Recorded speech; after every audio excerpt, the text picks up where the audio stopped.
What's going on, everybody? Today we are finally getting to the full review of the TOPDON Phoenix Smart. Kind of go over the things that I really like about it, some of the things that I don't like about it, and how even though I don't like them, they don't really seem to matter. So let's get into it.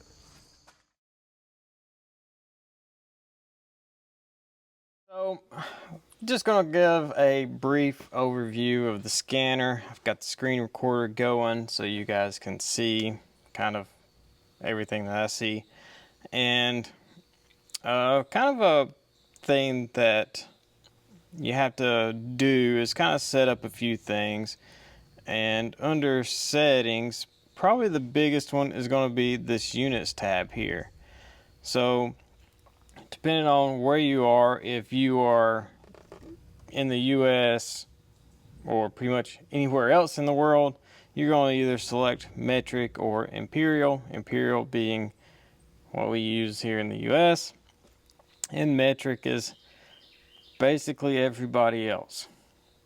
I wish we could swap. I wish we could learn it and use it, but yeah, a lot of people fight on that. But either way, I'm not very good with some of the metric stuff. Some of it I'm very good with, like the millimeters, centimeters, as far as distance measurements, I'm pretty decent with. And it's a lot of the other stuff I'm not very good with, especially temperature and things like that. So I use imperial because it's PSI. It's pretty much what I'm used to using. Pressure is another one of those that I'm not very good with. So it's PSI, it's Fahrenheit as far as temperature goes, and that's in miles. So that's pretty much kind of it. There's a few other things in here that are very important, and some of the things that I do like. So as my business name implies, I do a fair amount of programming, and sometimes OE programming doesn't get the job done, and having something like this tool sometimes can bail you out. So if you go into the online programming, that's going to make me exit out of this first. That's fine. Let's get back in here. I don't understand why it's in user info. I would think it should be in services maybe, but this is not there. So user info for some reason, online programming, and these are some of the vehicles that they have basically a cloud-based programming for, and some of these work, some of them don't. You just almost have to take it with a grain of salt, basically. Like, some of the things that you're going to need to do probably ain't in here, but sometimes you might get lucky and it is in here. In my case, one of the times this tool bailed me out was on several months ago. I had that Mercedes where the instrument cluster had been swapped and the mileage just showed up as dashes. So if you've not seen that video, I'll put it up here for you so you can watch that.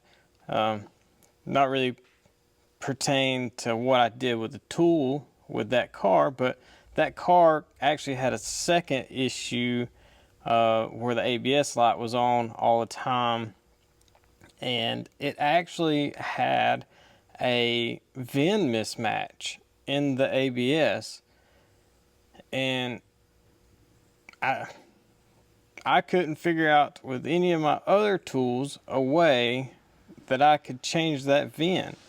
But I happened to have just gotten this TOPDON Phoenix Smart, and I was like, you know what, let's just go in here. So I went into Mercedes, and I don't know if it's going to let me go all the way into where I found it, but there was a spot in this that allowed me to basically rewrite the VIN. So, but anyways, I was able to go in here and find a function to let me rewrite the VIN. My Snap-on definitely wouldn't let me do that, and I definitely couldn't find that in a an Alltel, my IM608. I couldn't find it. Yeah, this thing's just not it's gonna freak out in a minute, I'm sure. But that's one of the times where it was a win that, hey, this function is here. It let me do that. So there are times when this aftermarket programming can save you, but, and this is a big one, you have to be prepared for it to not work and possibly brick the module. I've also done Mercedes programming on what was that thing, S something, where the window modules were freaked out and basically need a calibration update. At the time I didn't have this tool, and I borrowed an Alltel that had the online coding programming to update the windows, and it worked on the front two windows. The back two, it bricked those modules. That car actually went to Mercedes. Mercedes couldn't do anything with it, so they brought it back to me later, and I ended up buying some replacement modules, putting in there, and getting it going. I didn't actually use this tool at all to program. I just stuck some replacement modules in it, and they just worked, and we shipped that car. So I would have liked to have had this tool at the time that car come back to see if I could have fixed them, but no luck. So you have to be careful with the aftermarket programming stuff. So that's my rant about that. Now, this thing, of course, does tons of service resets and things like that, where you can see here we've got oil, brakes, TPMS, DPF stuff. I mean, tons of resets. Again, these are going to be dependent on the car line, the manufacturer, how they have it kind of set up in their tool. If these functions can do it in the factory tool, chances are these can do it, because these are basically just going to kind of identify the car and then kind of almost backdoor into that same little area and do those resets. You can do all of these basically through the whole scan tool. Like if you're already scanning the car, you don't have to back out and come out to do these. You can kind of go into the modules and do it. These are just quick, easy shortcuts to get in there, get the job done, and get it out. Like if you're just doing an oil change, you know, you can come up here and click oil, and it's going to basically kind of ID the vehicle, and then if there's a scan tool function to reset that oil off, it's just going to go in and hit that, back out, and be done with it. So I don't even know if this Honda does it, but we'll see. Key is on. Okay, so you can see it auto VIN ID'd it. So there's manual reset. This is going to basically tell you how you would do it with different things on the car. Okay, and some of these might work, some of them might not work, and you just kind of have to know kind of the vehicle. Software reset. If they're, like I said, if it's in the scan tool to do it by software, this would take you in and do it. This car, I doubt it does. I mean, it's an 05, so I'm surprised if the thing even has a oil life reset at all. It might, but I have no idea. It's trying to communicate, and it's probably not going to because it's not available. So again, the reset functions are going to be just dependent on the vehicle. You know, whatever the OE originally designed to work with the car, these things are kind of just going to piggyback into that and do those functions. Sometimes you have to be a little careful about scanning a car versus auto scanning a car. I'm not really sure if this is a glitch in their software or whatever, but if you click scan, you can pick whatever it is you need. So this is going to be Asian, Honda.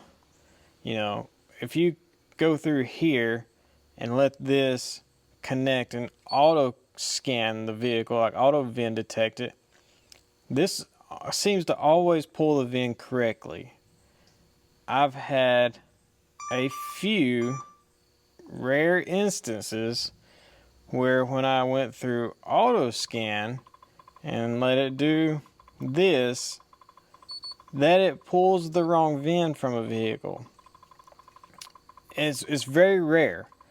I think 2 times it was Chevy trucks, and I had one other one, I can't remember what it was, that pulled the wrong VIN. But the problem is this doesn't always pull a VIN from the ECM.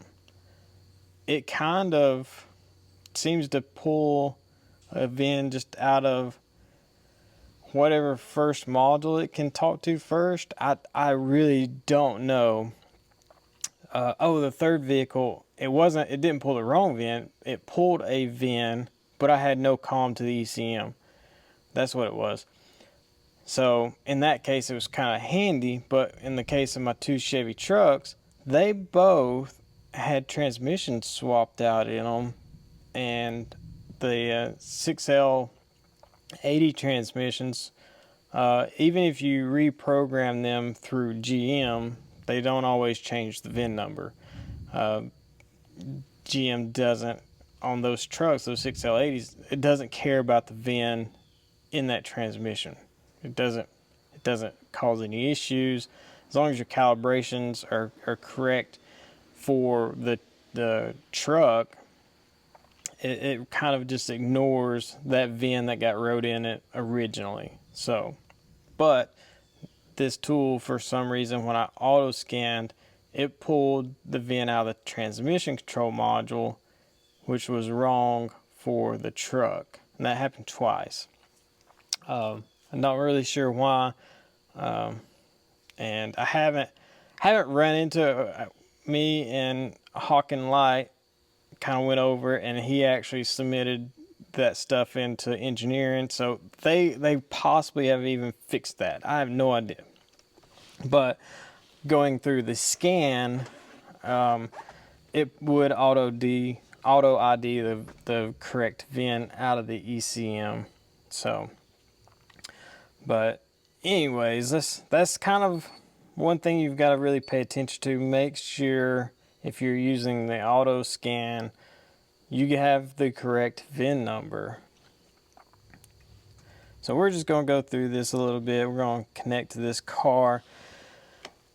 And some cars are fast, some cars are slow. That is just really depends on what you're working on. Honda's scan absurdly slow. Nissan's scan slow. So speed wise, it's going to depend on what you're working on.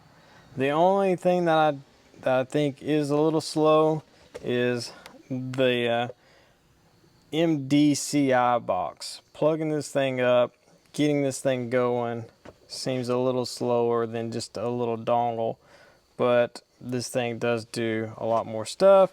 It's got the Ethernet connections plus a USB and stuff like that for programming and whatnot.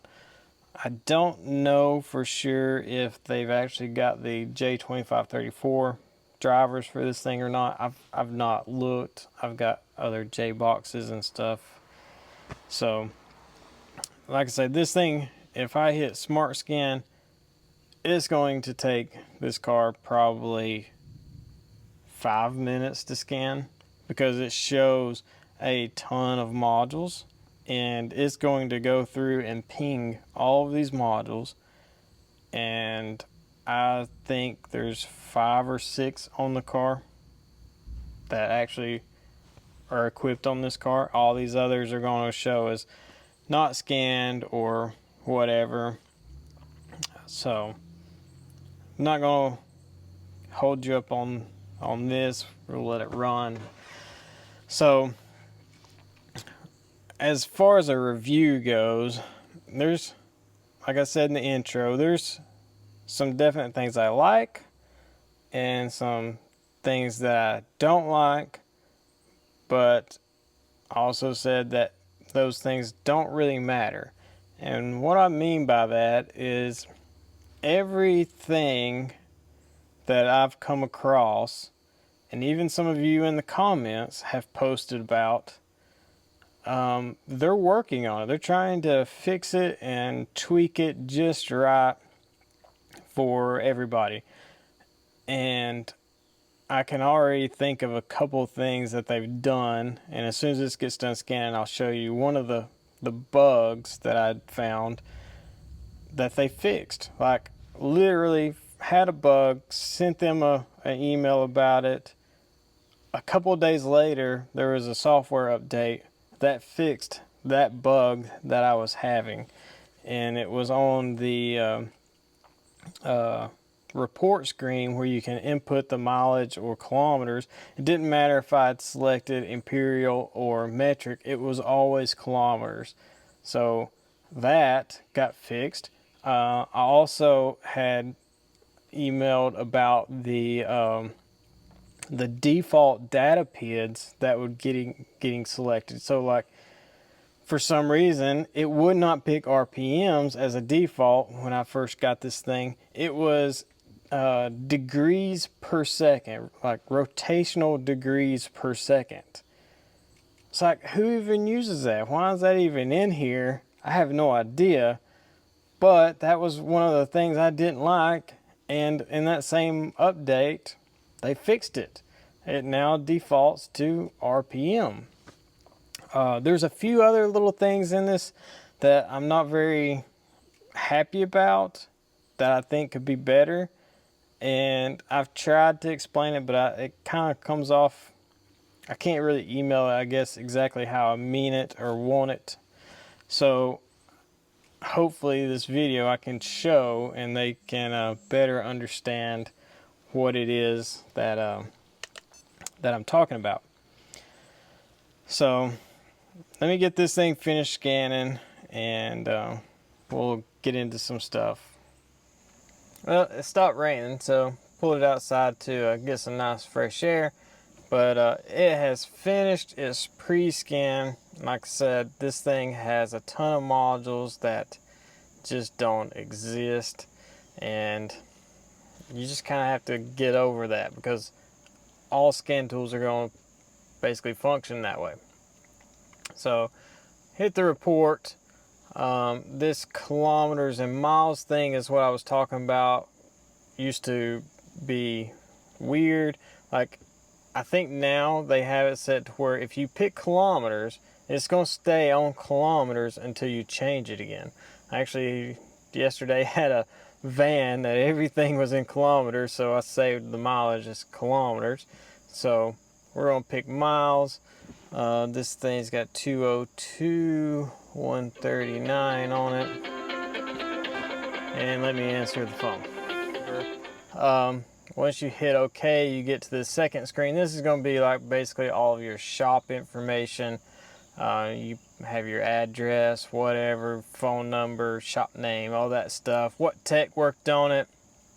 I don't really understand the service fee thing, but you can put whatever in there. You can put repair orders. You know, if you've got a repair order already made up. You can put that number in there and it'll help you kind of keep up with which reports are for what, you know, organization, things like that. Again, there's another spot for customer name there.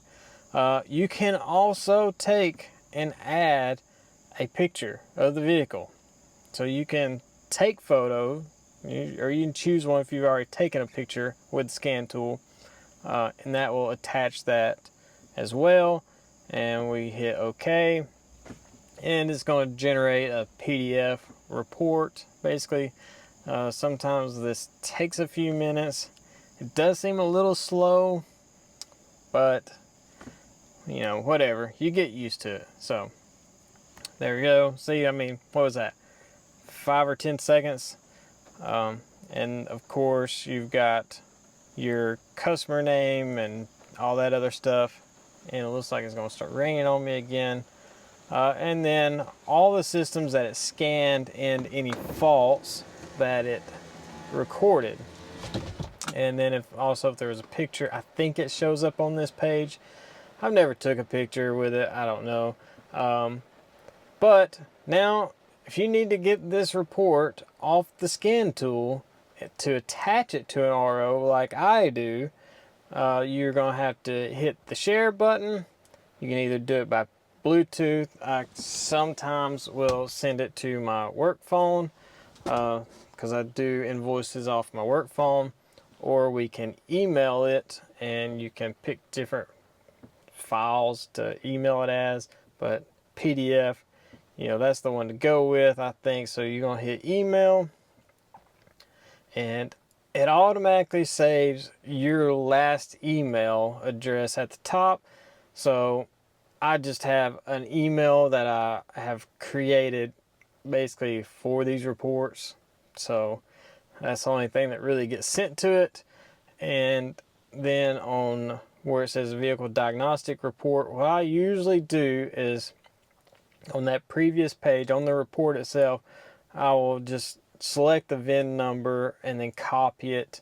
I'll paste that in there along with, you know, 05 element and then like customer name, and then we will hit the send button, and that sends it, like I say, to my dedicated email for these reports that I can then just download onto my laptop or my phone and attach them to my repair order in Shopware. This thing, let's see, yeah, it should be trying to send it. Yep. Okay. So that's pretty much the report. Pretty good report. One thing I wish the reports had is, and it's really just that the Snap-on kind of does this, and I like it, but at the bottom of a Snap-on report, it actually has if the monitors have been cleared or not, or if they've ran or not. I kind of wish this report had that. I have no idea how Snap-on does that. I don't know if it's something particular that they just have in their tool that only they can do or whatever. But it is something I liked about the Snap-on reports that I wish these reports would do, because that's really helpful if you're diagnosing something. Car comes in, you get a pre-scan. With the Snap-on, I can immediately tell if somebody's been in clearing the codes or not based on if the monitors have been ran. If the monitors have not been ran, clearly the codes have recently been deleted, like cleared, reset. So sometimes that gives you help, like just a little bit of help there. So let's go into our engine control module, which has no codes in it. I've yet to see this thing set any codes, but it definitely has some issues, and we're going to drive this thing around just for a little bit. It might act up, it might not. It's very finicky. Some days it will, some days it won't. But we're going to just watch some live data. I'm going to select all these, hit OK, I'll crank it, get it running. So What do we want to watch here? I don't really know. I don't know what I want to watch. But one thing about it is when you're scrolling, if you scroll really fast through them, it does take a second for those PIDs to populate. And same if you scroll back up. Sometimes when you scroll back up, they need to repopulate again. But for the most part, I find that it's pretty fast. Again, Snap-on has this area covered. Snap-on will actually graph every PID. This one, you're actually limited to 12. I think, yep, 12. You can, once you have them graphed, you can pick one to, look at it bigger or whatever. But yeah, you can also change which ones you want graphed. So if you unselect some, you can reselect them. Okay, so, but just 12 at a time. Almost always, that is perfectly fine. I think on average, I'm usually only graphing 4 to 5, maybe 6 PIDs at one time. And usually even less than that. Usually, only a couple. But you can hit combined also, and it will put all of those on one graph. That's really helpful for like APP codes and TPMS codes, or throttle position sensor codes. So like if you got a throttle position code setting, you can graph both of those on one screen and see how they react with each other, and if you got any dropouts or whatnot. So let's see, let's go back out of that, and on the screen where you can select PIDs, let's unselect all. So like I said, if I wanted to see throttle position, I can just type in at the search TP, so throttle position sensor, and then let's do, does this have an AP? Nope. It does have a map sensor, so let's do map sensor. Let's do RPM. Nope, engine speed. Alright, hopefully we can get through this without getting interrupted too many more times. But anyways, so I done lost where I was at, but graphing. I picked out, just a few PIDs, and on this car, I've had it for a long time and hadn't really been able to put a whole lot of time into it, but one of the few things I've noticed is a number 4 misfire. So if you just tap the little graph looking button on the other side there, it will graph that single PID, and you can drive this thing and it's probably not going to misfire anymore for me, but whatever. Oh, see, number 1 had one there. So let's just look at RPM. So this thing actually will graph pretty fast, pretty smooth.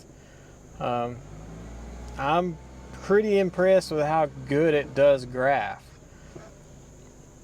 Let's see, this thing uses a regular downstream sensor, and as you can see, downstream sensor is switching. Yes, it should be a little bit flatlined, but it's also just idling, so I don't normally care about this too much at idle. It's only when I'm driving. I want it to basically steady flat line across. And this thing might have a bad cap. This looks like a bad cap. But either way, you can see very fast, pretty good. I like the graphing. One thing that some cars do that I don't like, and this isn't necessarily TOPDON related, because as a lot of you know, this tool uses the launch-based software. Some vehicles, when you have 50 PIDs or whatever, and you're trying to scroll them, you can only see 12 at a time, and then it pages. I don't understand why some cars do that, some cars don't. It's kind of annoying because even when it pages, it puts you at the bottom of the next page and you have to scroll back up to see the top of it. But I know for a fact that's a launch issue. If you watch enough of Ivan's stuff at Pine Hollow, you will see his Think Tools Pros does the same thing. That's a launch complaint, not necessarily a TOPDON, and I don't know that they can even do anything to correct that. And it's only on certain vehicles, so usually everything works perfectly fine.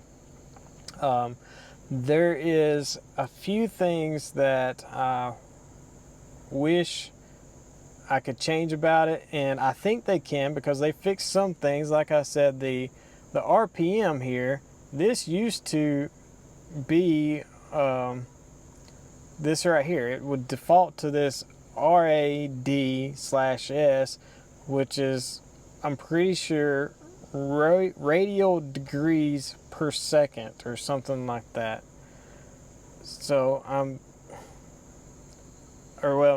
there's degrees per second, but it used to like default to a weird setting, so they fixed that. That's one of the things I like about them. If I got something I'm not liking, I tell them about it, and as long as they kind of understand what I'm talking about, it seems to get fixed. So that's why I say, even when there's things I don't like about it, it don't really matter, because they seem to try to fix them. So this car, there's one PID that I wish it had. I may have to jump in a Chevy or something to show it, and I think I will. But like PSI, you know, I'm standard or imperial. I like PSI measurements. The one that I don't like is mass airflow sensors. So let me actually jump in a Chevy with a mass airflow sensor and we'll show you that. Okay, so I'm here in a Chevy truck, and you know, I'm, like I say, imperial. And this is the one thing I wish they can tweak, and I've tried to explain it, but I don't think it comes across very well how I try to explain it. So maybe they'll watch this, I'm sure they will, and they can figure out a way to do this. And I'm pretty positive it can, because I have a old Matco Maximus 2.0, very old launch tool, and it will do it like this. So in my live data here, you can see my intake manifold is in pressure, PSI. I can select different things, but PSI. My temperature is in degrees. What I don't like is, again, here's a map sensor in pressure. I don't like the mass airflow sensor reads in pounds per hour. If I select this, I can change it to pounds per second, which is useless.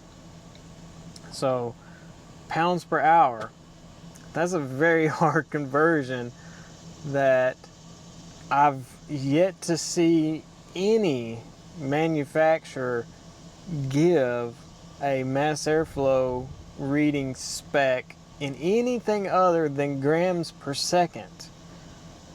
So I wish they could just add grams per second right here and make that the default. I can't think of anybody that would use pound per hour.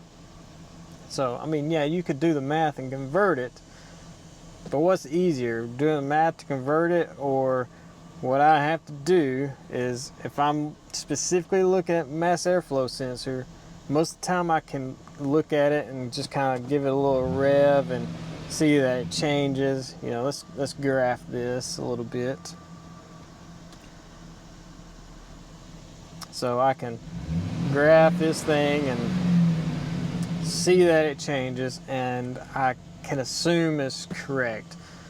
if I'm wondering if these numbers are right, you know, what I should be seeing, what I have to do is go home, user info, scroll all the way down to settings, and we'll flip this over to metric, go back home, go back into our scan, and now we're in metric, and this is a 5.3 liter motor, and we're reading 5.4, 5.3 grams per second. So this mass airflow sensor obviously reads perfect, but I would like to be able to see grams per second in the imperial settings, because now if I go back and I need to look at something else like my manifold pressure, well, now it's in kilopascals.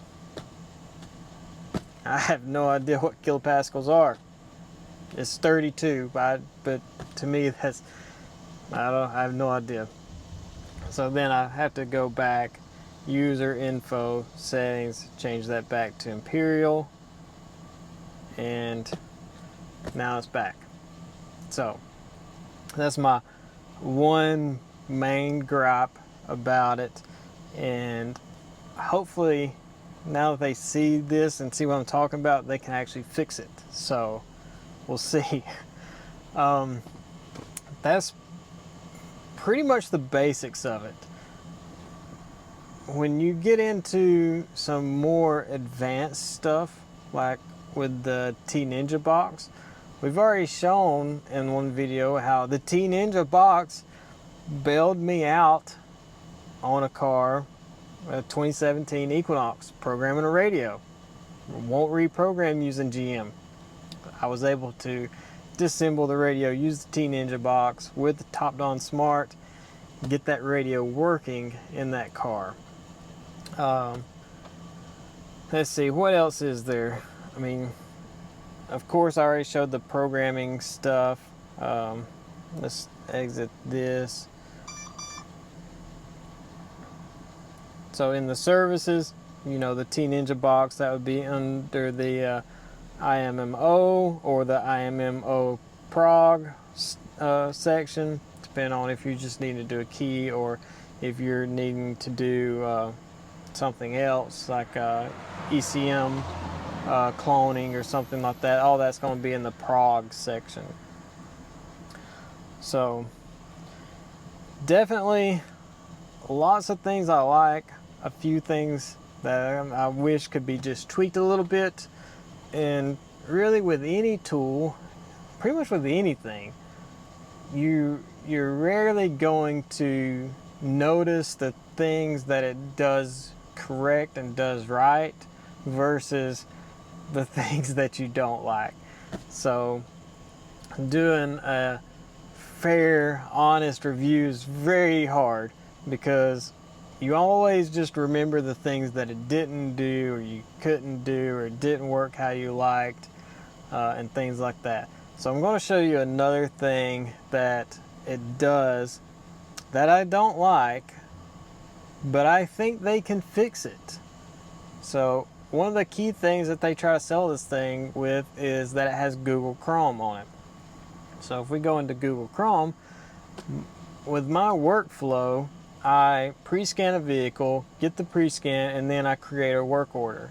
And I use the information from that pre-scan, be it the mileage, the VIN number, things like that, to create my work order.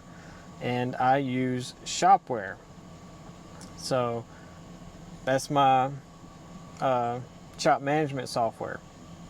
And so if I go in here and select, I'm just going to select one of these ROs that I have. I'm going to have to block all the information out, but we'll leave open the important part. And my internet's running a little slow because I just hotspot off of my phone. So Shopware, if you don't know about it, it's just a shop management software where I do my ROs and invoices and stuff like that. And this one is just a basic one, diagnostics and stuff. And then how I do it is I attach a PDF pre-scan. So in the notes section, of course it's going to ask me to download it because, yeah, I don't have it on here. But when I do those pre-scans, that saves it as a PDF.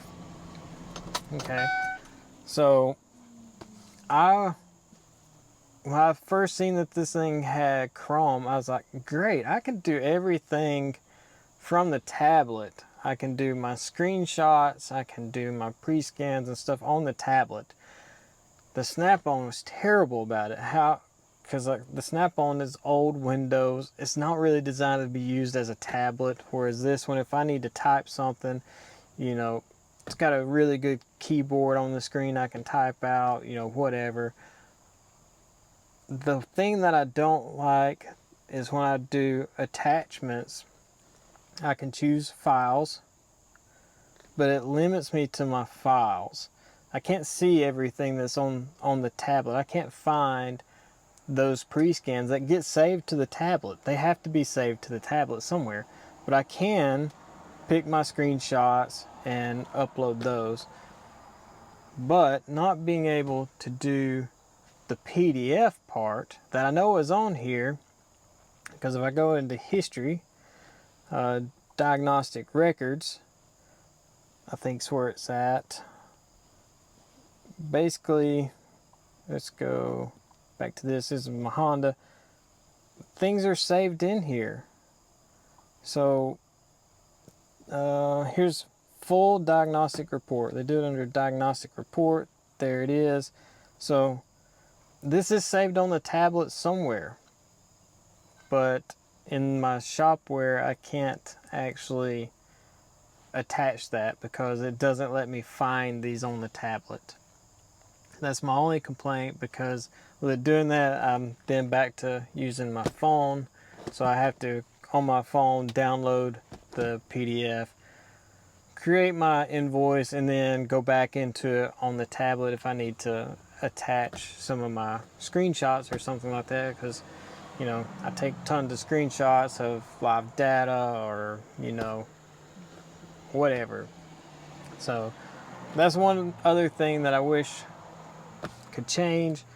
And then the only other thing is the TOPDON is software locked, basically. Even though it's Android, what you see is what you can get and do. You can't back out of this and you know download any kind of applications or anything like that.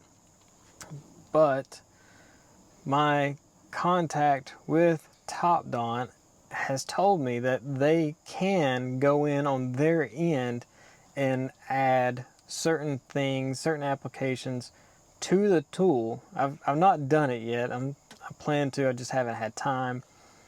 And one of the apps that I wished it had, which I covered when I done the EEPROM job on the Equinox radio, is that I can't actually see the file.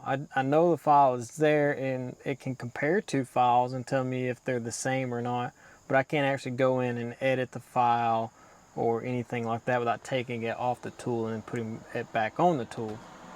So she had told me that I could send in a request to have a hex editor application added to my tool. And then what else did she say they could do? Oh yeah, the FCA auto auth. Recently, a lot of people have noticed that most of their TOPDON tools are not working with auto auth, but there is a workaround, and they can go in and add it back to it. You just have to call in or email in your serial number, and they can fix it on their end. I don't know what they have to do, but there is a way, a workaround that they can do until they can figure out the whole issue with everything else. So that's kind of the four things that I don't like about it. And really, I think they'll probably all get fixed, because everything else that I've complained about recently, like before making this review, they've actually fixed. And like I said, these other things, I probably just wasn't explaining it correctly for them, how they need to fix it. So hopefully they'll see this video and they can work on those things. So I will definitely be reaching out to them again about adding some applications to this, like the hex editor. I'd also really like a files manager type app to where I can go in and see all the files and the whole thing. A little easier than plugging it up to a laptop. But that's pretty much it. I really like the tool. I've been using it as my first grab, tool for, I don't know, 4 months now, I think. Ever since I've got it, I've basically just been using this tool. Very rarely do I have to grab anything else. So yeah, I really enjoy it. I think for the price, it's excellent value. And speaking of price, they do read your comments. A couple of videos back, one guy had posted something about wanting a discount code. Guess what? They read that. She sent me an email the next day with a link to a discount code that I'm posting below for you. And you should be able to click the link. It should already apply the discount for you and everything. But if not, there is a code you can put in at checkout. I don't remember right off the top of my head what it is, but I'll put it right here so you can see that. I have to go back through my email and look. So they read your comments just like they take my emails. They read my emails. They see what I need or what I'm struggling with, and they do what they can. So if you've got questions or whatever, put them down in the comments. They may not even directly reply back to you, but they definitely will send me an email about it. And then I will also reply to your comments if I can help you. So, and if not, I will reach out to them as well on your behalf if there's something weird that we can't figure out. So I'm sure this whole video is a whole lot of rambling and inconsistencies because I'm terrible at doing reviews. I'm a diagnostic tech. I figure problems out. I'm not good with reviews. So hopefully you guys watched the whole thing and you will use that discount code. Get you one of these things. I really do like it. It's at first I was iffy about it. I didn't really like it at first, but the more I've dealt with it, the more I've dealt with them, the more I see that, I've always been a fan of TOPDON. One, because they're so big into training. They're so supportive of the technicians in the industry and whatnot. If you go to training shows, they're at every one of them. They sponsor training shows left and right. They host their own training shows in some places. So they're huge into training, huge into the industry. And they are really trying to make a awesome tool. And yeah, if you don't like something about it, tell them about it. And I promise you, they're going to try to work around and figure out how to make it work for you. That's been my experience with it anyways. So thanks for watching, everybody, and we'll see you guys later.